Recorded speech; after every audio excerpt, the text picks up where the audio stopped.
What's up, guys? We're here to introduce phase one, show you what's going to go on in this phase, talk about the nutrition and exercise, and teach you what to expect.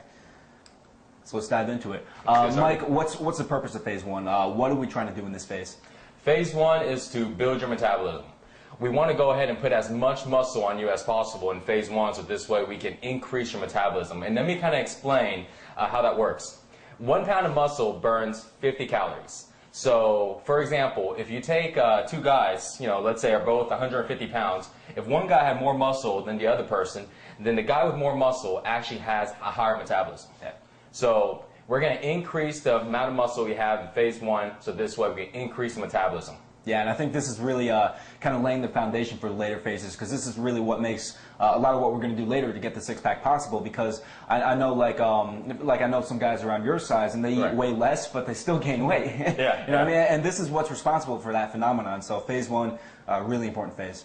Okay, so for a guy who doesn't really have an understanding of what resting metabolism is and why it's so important, can you explain that? What is metabolism, and why is it so critical for getting six-pack abs? Well, resting metabolism is basically the amount of calories you burn when you're not doing anything. And that's very important because think about it, if we only burn calories when we're in the gym. I mean, you'd have to constantly be working out and constantly be in the gym. So burning calories without having to work out, that's the whole magic of this entire program. So this way you can burn calories when you're at work, burn calories when you're sleeping, burn calories when you're on the couch watching a movie. That's resting metabolism. And so our goal is to increase it as high as possible. So this way you're able to not have to diet all the time and actually eat the foods and enjoy it and to stay lean and ripped. Definitely. And can you talk about a few ways, like obviously building muscle is going to increase metabolism, but what are some like exercises that people do which are not so effective because they don't increase metabolism? Believe it or not, cardio. Cardio is one of them. Which is why, all the people on those ellipticals struggle. Yeah. Cardio it's good, for staying active. But when it comes to increasing your metabolism, cardio doesn't change your metabolism at all. You're only burning calories when you're doing it, and the moment you get off, you stop burning. Think about it. You're on a cardio machine, you're going, your body temperature's up, and your heart rate's up. But what happens when you get off? Body temperature drops back down, and heart rate goes back down. Exactly. So cardio is not one of the ones to increase metabolism. So if you want to increase your metabolism, don't worry about doing much cardio. The next one is actually doing isolation movements.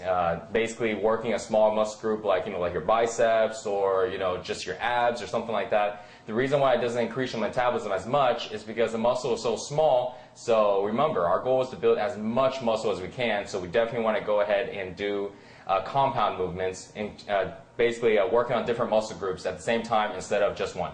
Definitely. Okay, so obviously, in order to increase our metabolism, we want to build as much muscle as possible.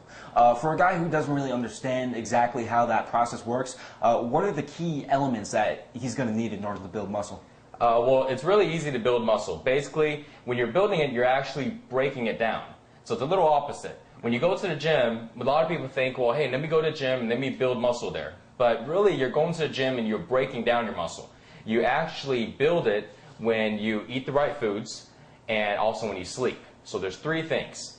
You got working out, which breaks down your muscles, the eating, the nutrients, which actually feeds your muscles the nutrients it needs to rebuild and regrow, and the sleep is the actual part of rebuilding. Yeah. A lot of guys, what they do is they actually don't do the last part because they don't understand what sleep is. Sleep is actually recovery for your muscles. If you keep breaking it down and you don't get enough sleep, all you're doing is actually losing muscle because you keep breaking it, and there's no healing process. Yeah, I think that's a really key point for guys to understand that really the workout is only the stimulus, and unless you have the right nutrition and the right sleep, then the workout really isn't going to do you very much good. All right, so let's talk about the workout. What is the workout in phase one going to be like, and how is it going to be different than in the other phases? Phase one, the workouts are going to be basic compound movements, which basically, like we talked about a little earlier, uses more than one muscle group. So this way we increase as much muscle. At the same time, phase one is going to be working on more of your entire body. Now the reason why I set it up and designed it like that is because you want to get your body used to being broken down constantly. Because if you go ahead and concentrate all of your time on just one or two muscle groups, like in phase 2, 3, or 4, then what's going to happen is it's going to be slower when it comes to increasing metabolism. And also your body is going to go through a lot of aches and pain. So we're going to go ahead and do total body workouts in phase 1, and also because of that, we want to go ahead and do lesser sets. So we're going to do fewer sets also in phase 1 to kind of get your body ready for the other phases. And I know for a guy who's like never done this type of workout before, you know, doing total body workouts every single time is going to be pretty tough. It's tough. Yeah, it's tough. But I mean, like, there's no faster way to put on size than this. Like, if you do this, you know, I've done this myself, and you know, I gain size very, very quickly. So this will put on a lot of size. Definitely. And actually, one other point which I wanted to talk about, one thing you emphasized to me was that in the later phases, you know, we're going to be focusing on quality muscle, on putting on muscle in the right places. Right. But in this phase, we're focusing more on just quantity, just putting on the most we possibly can. The most amount. Yeah. Right. And can you talk about, like, why is that? Why are we just focusing on the most amount? Well, because right now, remember, phase 1 is increasing your metabolism. So we want to make sure that just as long as we can get your metabolism as high as possible, it doesn't really matter exactly where the muscles go. Now, our workouts, because they're total body, so you're not going to be, you know, gaining all of your size in your arms and not in your chest or all in your back or your legs. It'll be spread out. But we don't really concentrate so much on, like, shaping. Yeah. You know, we're just going ahead and just put as much muscle as possible. We will get to shaping and isolation and kind of developing the muscle at later phases. Yeah, I think that's key because, you know, a lot of people, they try to, like, shape, like, they do tons of curls, but there's nothing there to shape. It's like, like you were saying, it's like a sculptor trying to sculpt when he has no clay. Right, exactly. We're kind of pretty much, like you said, we're putting on the clay first, and then afterwards we'll go ahead and sculpt it out. We'll define the abs the way we want, define the arms and chest and things like that. Okay, so let's talk about the nutrition in phase 1. What's that going to be like, and how is it going to be different than in the other phases? The nutrition in phase 1 is the beginning of the zero willpower eating system. So what I want to do is, instead of trying to have you implement the entire system all in one day, all in a few days, we want to take it step by step. Now, if you have willpower and you know you have really, really good eating habits, then you can probably go ahead and take it all on at once. But even myself, I couldn't do it. So to make sure we started off slow, I want you to go ahead and replace one of your meals right now with a zero willpower eating system meal, which is basically prepping the meals, following the rules, putting it into a Tupperware. So we're going to do that in the beginning, and later on we'll grow from there, and we'll increase it to 2, 3, 4, and eventually 5 to where you're following the entire system the way it was written out. There's 5 rules when it comes to nutrition and when it comes to eating. And I created the 5 rules because it's easy to follow. You know, sometimes you're out eating or you're grocery shopping and you can't really remember what's good and what's not. Rule number 1 is every meal needs to have protein and carbs. Reason why? Protein builds the muscle, carbohydrates for energy. Okay, don't worry about the low carb Atkins diet and all that stuff. It's not going to work for the long run. Rule number 2 is every meal needs to be low in fat, calories, and sugar. And the reason why is because you'll see that when you try to stay low in fat, calories, and sugar, that pretty much eliminates, you know, all the bad foods. So this way, if you're not sure, you just look at a food and you go, well, is this food low in calories? Is it low in sugar? Is it low in fat? If it breaks one of the rules, it's not good.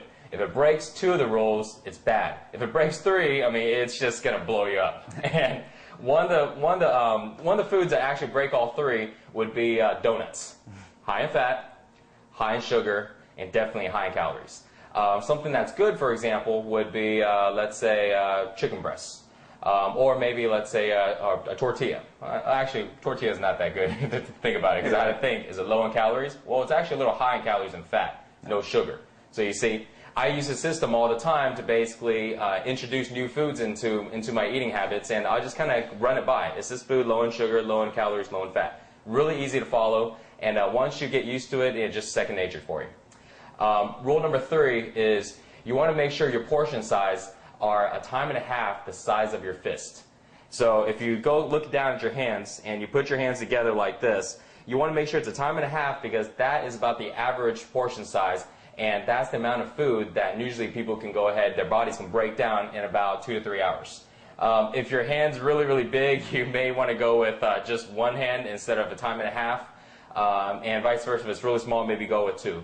But kind of test around with that. What I found across the board is about 1.5 is a pretty good formula. It's a pretty good way of measuring.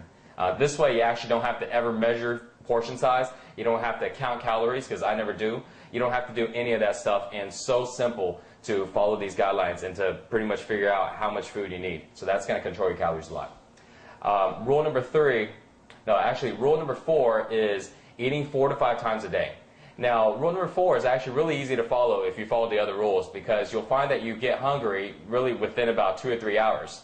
And afterwards, you're not going to feel like you're trying to, put down food. Like me and Dan, we eat all the time. We're eating really about 2 hours, right? Every 2 hours. And just naturally seems like we get hungry, every 2 or 3 hours. Yeah, we never calculate, oh, it's time to eat.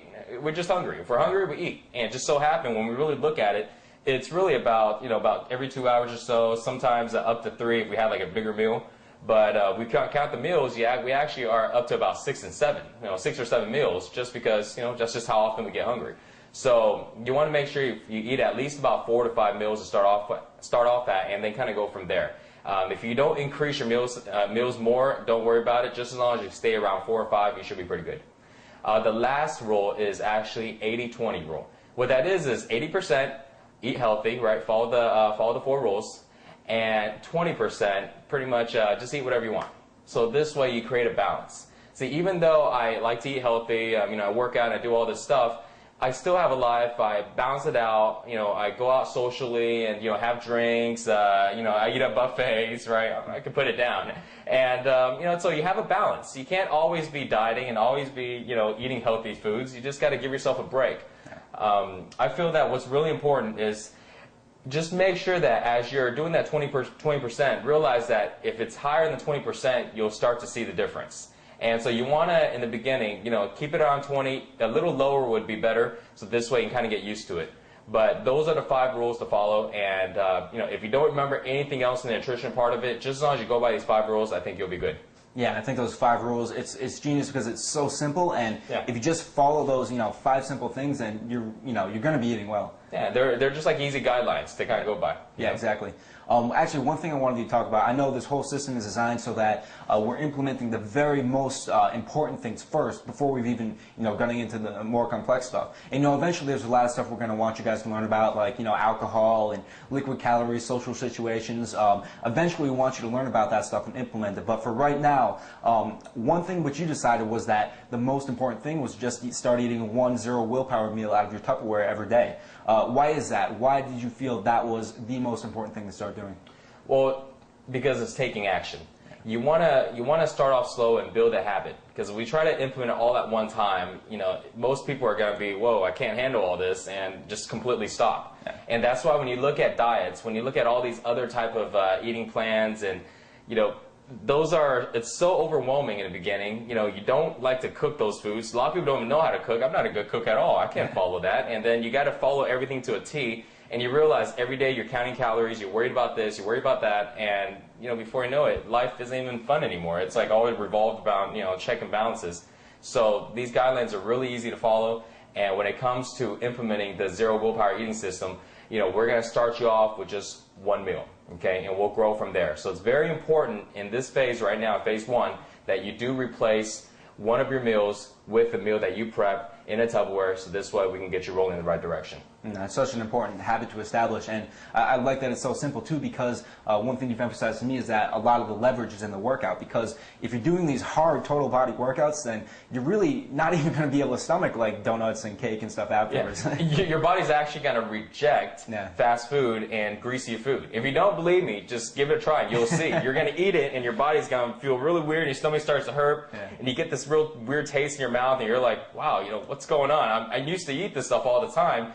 And before you know it, maybe after a couple hours, you're going to find yourself going to the restroom. Exactly. It's like, before you might have been driving a little Honda Civic, but now you're driving a Ferrari because of these workouts. And if you pour crappy regular octane gas in your Ferrari, you're gonna definitely feel the difference. Yeah, definitely. Okay, so obviously, phase 1 is very exciting because we're building so much muscle and changing our metabolism. But what are some of the pitfalls that guys have to watch out for to make sure they don't get tripped up? The number 1 pitfall is taking action, or basically procrastination. So remember, you got to get this started, and you got to start now. Taking action is one of the hardest things to do. People always try to study, plan, and make sure everything is perfect. Don't worry about all that. Get started now. I don't care if you don't have 30 or 45 minutes, which really everybody does, but if you have just 10 minutes, just 15 minutes, get up and get going. Start working out and just start implementing just the littlest things, and the easiest and the most important one is just start implementing the workout part. Don't worry about the nutrition part. Don't worry about all the other stuff. You'll learn that along the way. Just get started. I gotta really say that is the most important. There's a lot of pitfalls that guys run into, but that is by far the biggest one. Yeah, and I know one thing that we've talked about a lot is the concept of momentum. Yeah. And the hardest thing to do is to go from and to start doing something from there. So I mean, even if you're doing something which isn't perfect, if you just kind of get the ball rolling and maybe do 10 minutes a day of the working out, even that is going to be far, far better than nothing. Definitely. Another pitfall to watch out for is everybody wants to get the six-pack abs, right? They wanna go ahead and get the small waistline, but you'll see that in phase 1. You're not actually gonna get your waistline a little smaller, because remember, our main goal is to put on muscle. And so you may even see a weight increase, which is okay, because remember, muscle weighs more than fat. So you may see a weight increase, and so when you look in the mirror, instead of looking slimmer, you actually may look a little bigger. But just again, remember, this is the only way to increase your resting metabolism, is to increase that muscle. So those are some of the things that you'll be expecting, and don't be afraid. Don't think you're doing it wrong. That's just kind of just part of the phase. Yeah, exactly. And I know guys, they kind of get tripped up here because they want that, they want to go directly towards the results. Yeah, they want to get ripped. They don't think, oh, I got to get a little bigger to get a little smaller. Exactly. It's such a counterintuitive concept, but just trust us. Yeah. It will pay off, even though the visual results aren't going to be there in this phase. If you make it through, it really lays the foundation for the other phases. Definitely. Another one to really follow in the beginning is calculating your rest times. So that really ties into making sure you're maintaining the workouts at about 30 to 45 minutes. So let's talk about the rest times. Very, very important. I think when we first did the program and put it all together a while ago, you thought it was like, well, so is it just, I just do it once in a while, or calculate, or kind of estimate? Yeah, I thought, it was a suggestion that, guess about a minute. And No, I mean, and you got to actually calculate the rest times. You got to time it. Most of the time I go in with a stopwatch, or if your gym has a clock on the wall or something like that, that would be perfect. But very, very important to follow the rest time guidelines. Those are implemented as part of the program, and it's very, very important because it keeps the intensity at a certain level. It keeps the momentum and the pace at a certain level. And also that if you follow that, you're going to see that you'll be done with the workout within about 30 to 45 minutes. In the beginning, it may be a little harder to finish it in 30 to 45 because you're still getting used to the workout. And you're kind of wondering, where everything is at, and you kind of have to shift from exercise to exercise. So it may take a little longer, which is okay. But I say within about the third to the fourth workout, you should make sure you cut it down to about 30 to 45. And I think, that's going to be key too, because I know one big reason why people quit is because they get all gung-ho and go for 2.5 hours for a week, and then they quit because, it's just not sustainable to go for that long. Even if they can go for a week. Some guys just go 2.5 hours for one day. They are in pain for a week. Yeah. And then, no one wants to go work out when you're in pain and you can't walk. And then that's all you think next time you work out is, oh crap, I'm going to go another week in pain. I think I just may, stay off this for now until I don't need to use my legs for a little while, and then I'll go back and work out. Yeah. It just doesn't work. So let's talk about some of the other pitfalls. I know, obviously we've tried to cut it down to the bare bones, most important things for phase 1, but there's still a good amount of stuff. Can you talk about that? How can guys avoid that pitfall and succeed with phase 1? I think another one that I definitely need to address is negative influence. Yeah. See, if you don't have the body that you want, and that could probably has to do with some of the people around you. If you look around and you see the 5 people that are closest to you, you'll probably realize that they probably aren't in the best shape. So when you're starting to do this workout program, you're going and you're all excited, most likely it happens so often that people are going to say things to you to kind of bring you down. It's a negative influence. And some of the reasons why is because, they're your friends, and they know you from, maybe from a little while now, and they kind of see in your habits. So, right away they'll be like, oh, you're going to go ahead and do the same thing like you did with the last program. Or, you know what, yeah, right, 2 weeks you're going to stop, I bet you, and, don't pay attention to that, because you're going to expect that. About 8 out of 10, guys, when they try to make a change, even though your buddies are your friends, but they don't even know that they're really hurting you when they're saying things like that. It's a big thing, and don't pay attention to it. Sometimes what I even suggest is don't tell anybody. Start this program for a few weeks And when you get the results, and you will see the results, it's going to actually be very dramatic.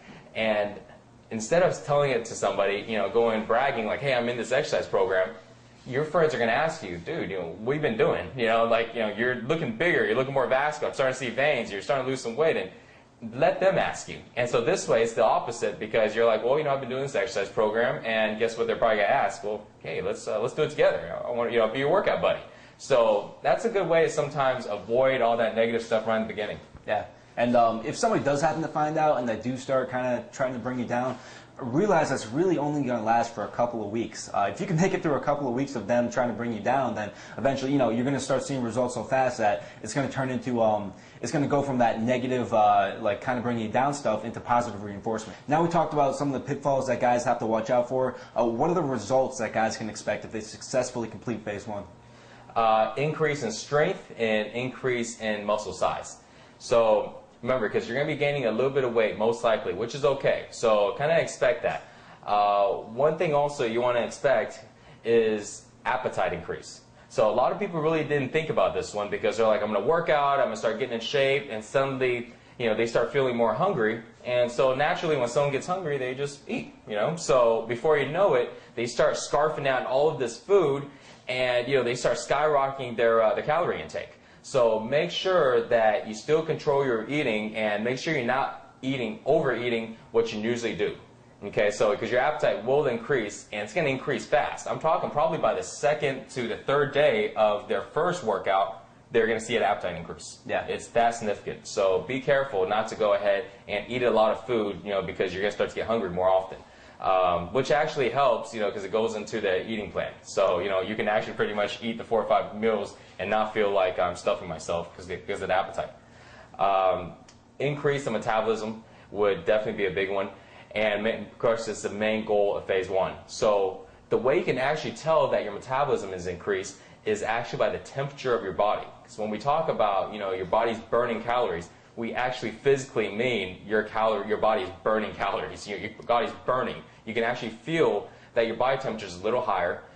You may feel that you're sweating a little bit more. These are all little signs that's telling you that your metabolism is increased. So if you start feeling that, you're going in the right direction. Yeah, and I think, I just want to reemphasize one more time that even if it doesn't appear you're visually any closer to your goal of getting six-pack abs, if you're experiencing all the stuff that Mike talked about, with the increase in appetite, increase in body temperature, and increased muscle mass, then, you've succeeded with phase 1. You've laid the foundation for the later phases where you're going to reveal your abs. Exactly.